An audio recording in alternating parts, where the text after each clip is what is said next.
Hey everyone, so in this video we're going to be going over what pressure is. So pressure is simply the amount of force applied over a specific area.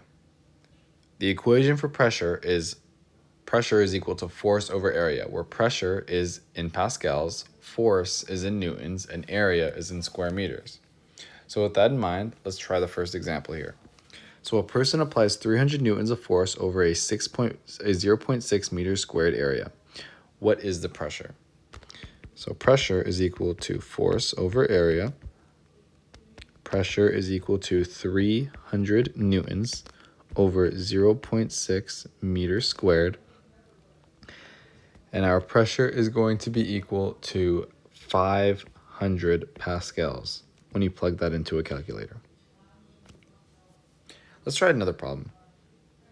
A pressure of 2,000 pascals is applied over an area of 0.5 meters squared.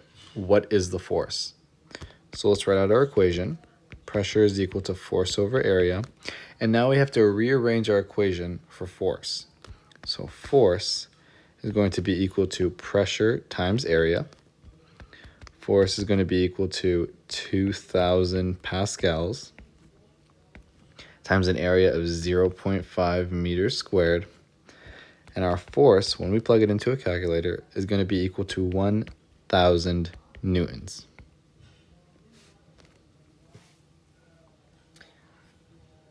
So a few tips and common mistakes: always convert area to meters squared. Remember, 1 newton is equal to 1 kilogram meters per second. And don't mix units. So keep pressure, force, and area in the correct form for consistency. I hope this video helped. Thank you.